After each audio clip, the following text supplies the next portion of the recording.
ఈ మధ్య పడిన వానలకైతే మా కథకైతే నీళ్ళు వచ్చినాయి friends. Hi friends, welcome to village culture. ఏంద్రా పొద్దున్నే నీళ్ళలో ఉన్నాం అనుకున్నారా? నేను ఈరోజు మా ఊరి కథ కాడ అయితే ఉన్నా ఫ్రెండ్స్. చేపల కోసం వచ్చిన మా అన్నకు ఫోన్ చేసిన, అన్న చేపలు కావాలంటే 7:30కి అయితే కొడిమేలు ఎత్తుతారు తమ్మి, అప్పుడు రమ్మన్నాడు. నేను సరే అని 7:30కి అయితే పోయినా. ఇక ఇదంతా మా కథ.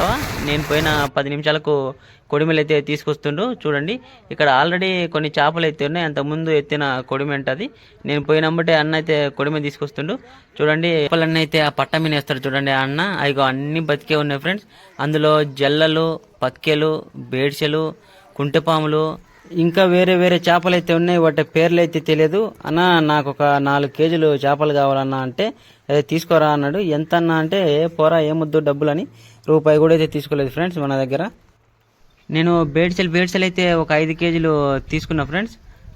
ఎవరైనా ఇక్కడికే వస్తే కేజీ 100 రూపాయలకైతే ఇచ్చేస్తారు ఇక్కడ. చూడండి, అన్నీ బతికే ఉన్నాయి ఫ్రెండ్స్. ఇలాంటి వీడియోల కోసం మన ఛానల్ని ఇప్పుడే సబ్స్క్రైబ్ చేసుకోండి, విలేజ్ కల్చర్.